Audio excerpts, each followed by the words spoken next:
Hey Eurovision fans, it's Tom Kinty from Shanghai, back for another Eurovision reaction video. Today I'm going to be delving into the depths of all the statistics and results from semi-final number 1 of Eurovision 2022, looking for all the juiciest and sexiest secrets hidden underneath. So let's kiki. As always, you can use the time bar if you want to skip to a particular part of the video. I'm not sure I'm going to break it up, probably into like 5 or 6 different sections.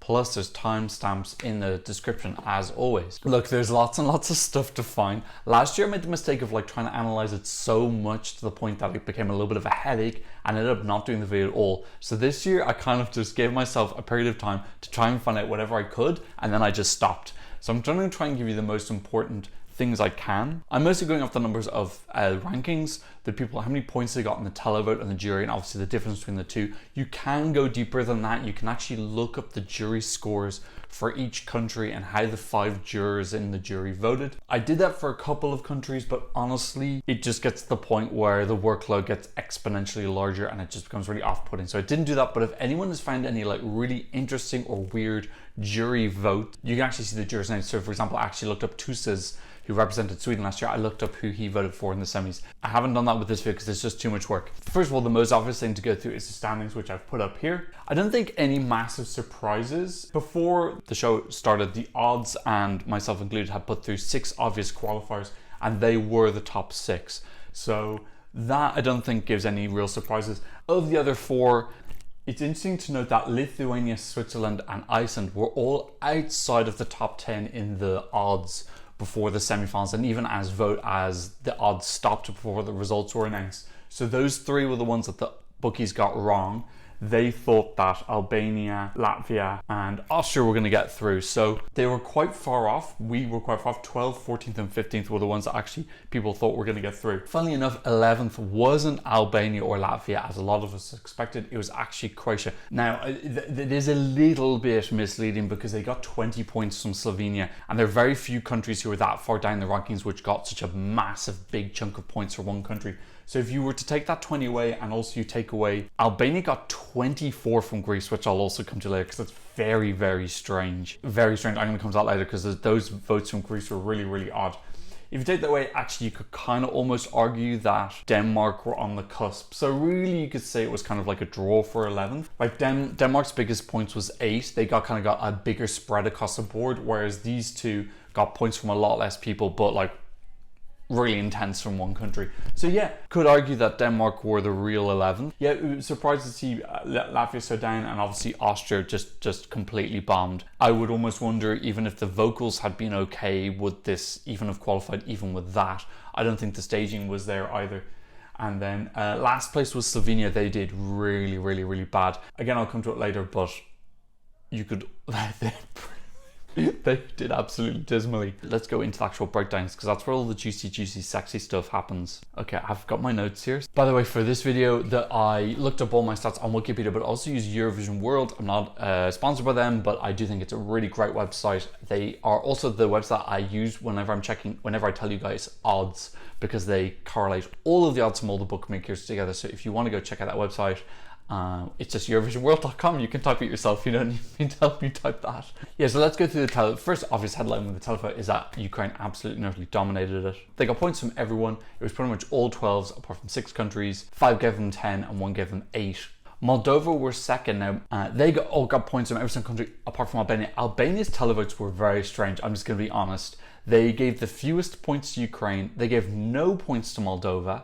They were the only country to not get points to Moldova. They gave their 12 to Bulgaria. Really, really, really weird. Bulgaria got 12 points from Albania, and then otherwise they got a point from Greece and 5 points from Moldova. So just really weird Albanian televotes. If you know what happened there or why, but honestly their points are just really out of sync with everybody to like quite a large degree. That was 12 of Bulgaria's 18 points, like over 65% of their points. Impressively, Armenia came 3rd in the televote. Actually, if you look at this standing, so this is the ranking within the semi, the order into the final is actually largely the same. Like Ukraine did the best. So Netherlands came 2nd in the semi, but actually in the final they were the 6th ranked semi-final number 1 song. I hope that makes sense to you. Armenia also had a big drop as well. They were 5th in the semi, but they were 9th of the semi-final 1 songs in the final. They were They were 20th. Netherlands, I think it was just the fact that they were sandwiched between Spain and Ukraine. I just don't think that's a particularly great place to be in terms of televote.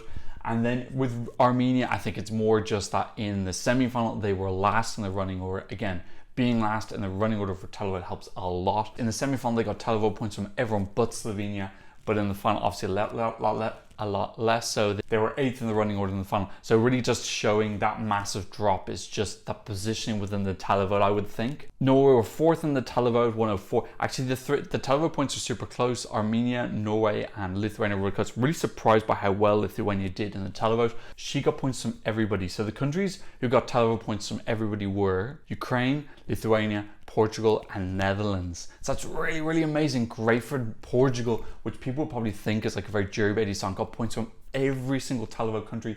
Same with Lithuania. Really, really happy by that. And that brings up an interesting point for me that she was 3rd in the running order and Latvia was 2nd. Latvia did so bad with the televote. I could not believe how bad they did, and it's really, Latvia got 16 points. They got 10 from Lithuania, 1 from Netherlands, and 5 from Ukraine. Now the points in Lithuania you could say is because it's neighbourly voting. It could also just be the fact that probably more Lithuanians had tuned in because they didn't want to miss Monica's performance, so maybe more Lithuanians saw this. But yeah, really, really impressive. I'm actually glad by this televote result because I would be very tempted to say, oh, they did so badly in the televote because they're so early in the running order. But literally the next song got points from every single country. So there were people tuned in. Now I'm still saying that running order does affect televote, but she got points from every single country and they got points from 3 countries. I'm just so surprised that Latvia did so much worse in the televote. I've got to go back to my initial reaction was that I really, really, really enjoyed the song and the performance, but I just thought the song was very repetitive. I wonder if it was that, or why is it that so few people connected with the Latvian song? I thought it was really fun and vivacious and really started the party really well.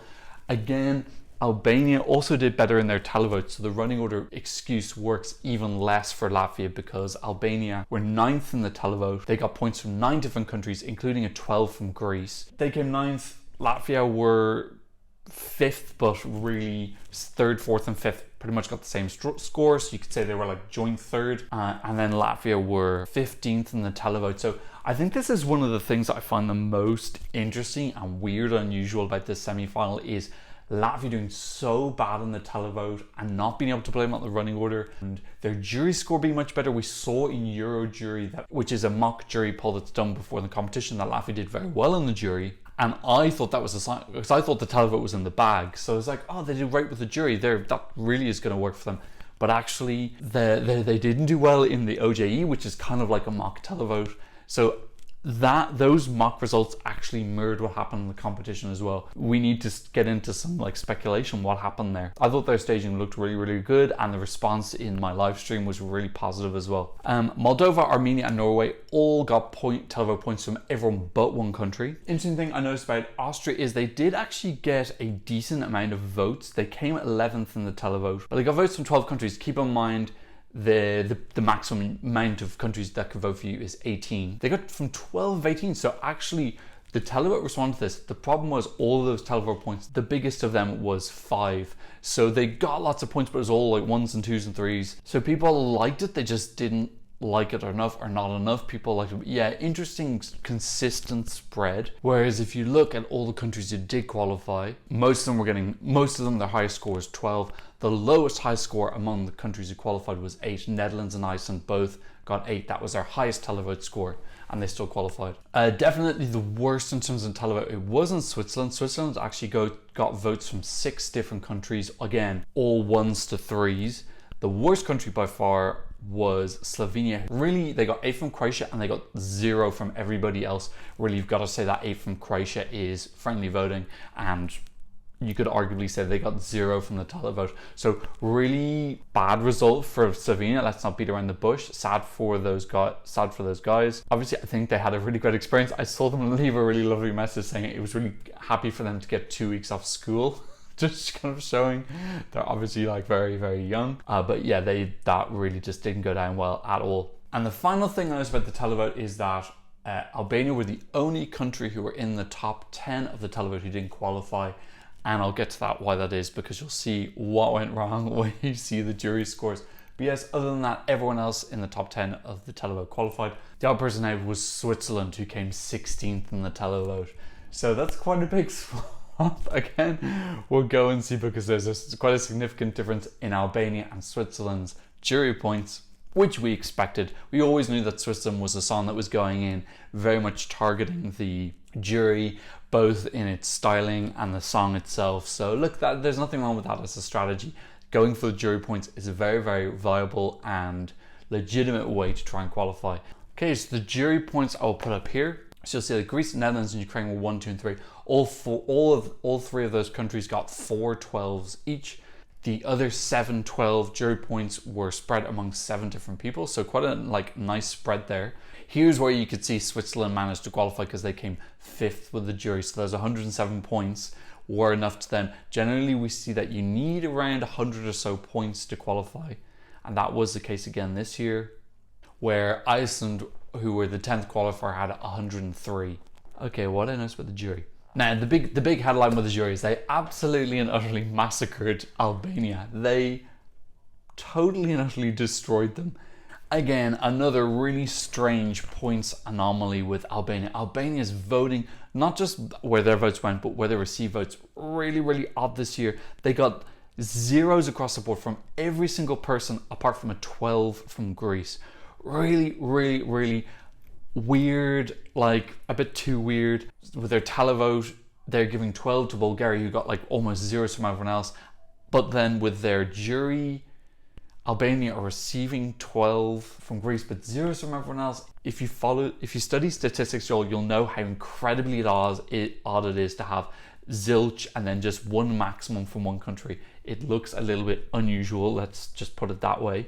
That Greek jury again, that Greek jury's points are just wacky, absolutely wacky.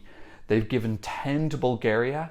Bulgaria got 11 points, and only 10 of them were from Greece. So this really anomalous voting from the Greek jury. We've seen that there have been issues with juries this year: Azerbaijan, Georgia, Montenegro, Poland, Romania, San Marino. I'm not going to comment on them yet because I don't have enough information. A lot of people are asking me what I think about this. I think we need to wait till the EB gets back, because otherwise it's a bit too kind of speculative and gossipy.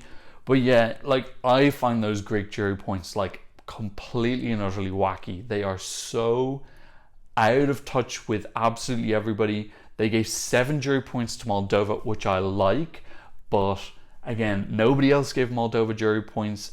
So yeah, that's where Albania died. This is going to be such an nightmare to edit. And as I alluded to earlier, Latvia doing really well with the jury, getting points from 12 countries, including a 12 from Portugal, which is a little bit odd because they got 12 and then their next highest jury score was 4. So yeah, really surprised that Latvia did so much better with the jury. They were still only 11th with the jury. Latvia really weren't in the top 10 in either Televote or jury, so they weren't close. The top 10 in the jury, everybody qualified apart from Croatia. Croatia were 10th. And in fairness, their points were quite spread out. It wasn't just those big points from Slovenia. They got points from 9 different countries. So yeah, Croatia did much better with the jury than I expected. Albania coming 9th in the Televote. Those were the 2 disagreements. The country that the jury left out of their top 10 was Moldova. The jury put them 13th. I'm very pro-jury, as you know. I've said that many, many, many times. I feel that the point of the jury is to balance out, first of all, first half being penalized for less people watching. I also feel that televoters are more magnetically attracted to fun songs, anything more upbeat that gets them partying, just for more casual viewers who just want to have a party. Keep in mind, a lot of people drinking when they're doing Eurovision, or it's a party atmosphere. So yeah, I'm not surprised that the jury not penalize this, but it's their kind of job to counter fun.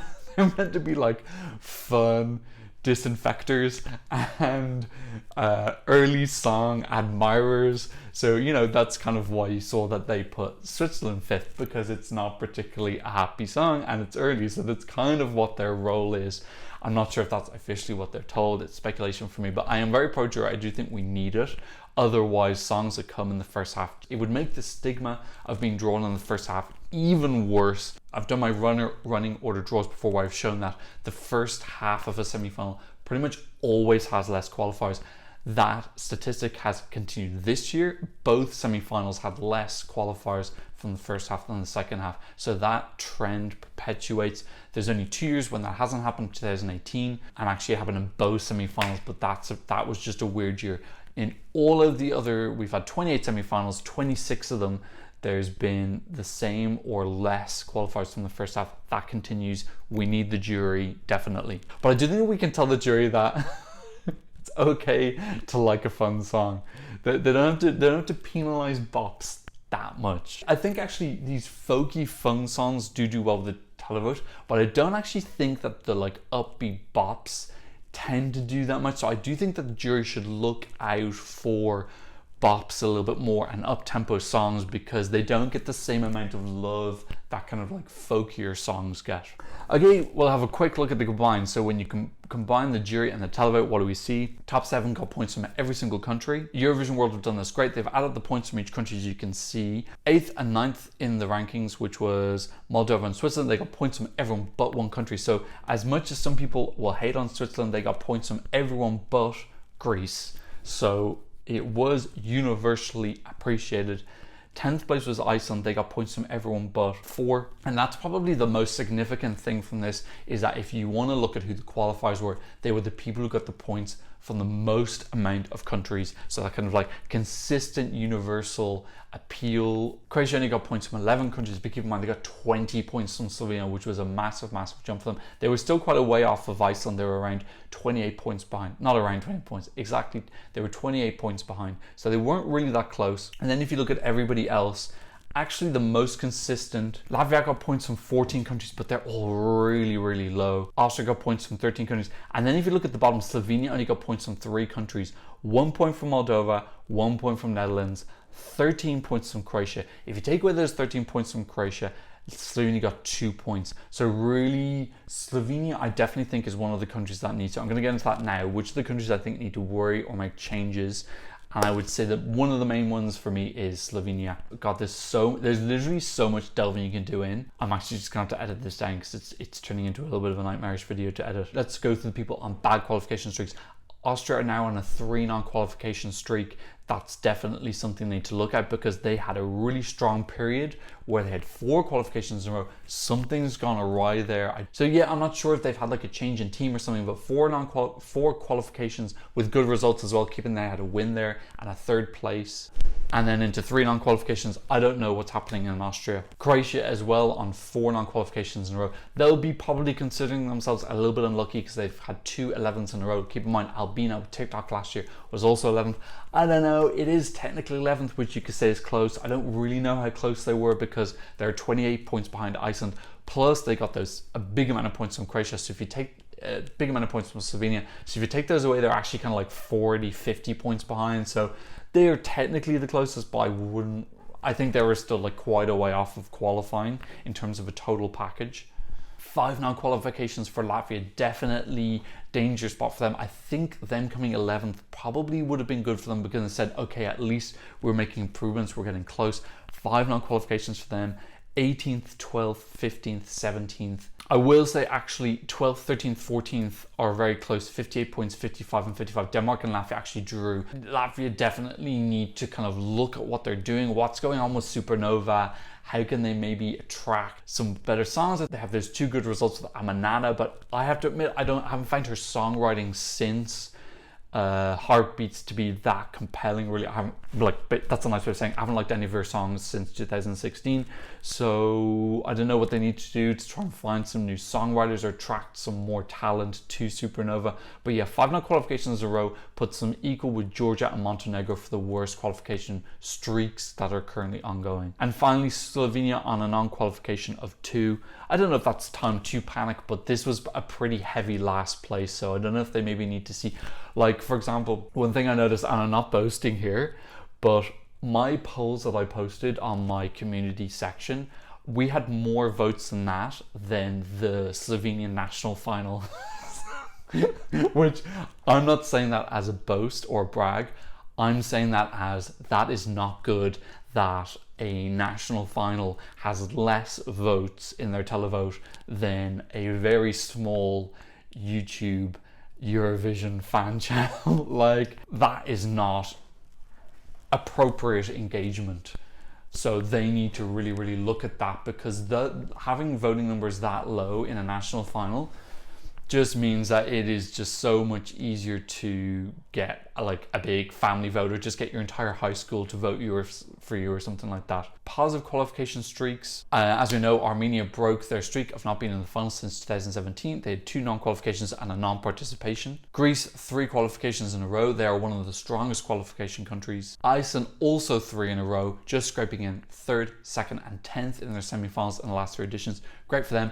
Iceland are the #1 country I want to win Eurovision. Lithuania, 2 in a row. They have a very positive qualification record now. 5 qualification streak for Netherlands. That is absolutely spectacular. If anyone wants a template on how to turn the Eurovision fortunes around, for example, maybe Ireland, who are the worst in Eurovision right now, maybe we should be copying Netherlands and seeing what they're doing. 5 streak for Norway. They are the 5th highest ranked country in terms of Eurovision results in the last decade. Really, really, really strong. I think they kind of get a tiny bit overshadowed by Sweden, but they are very, really, really, really strong.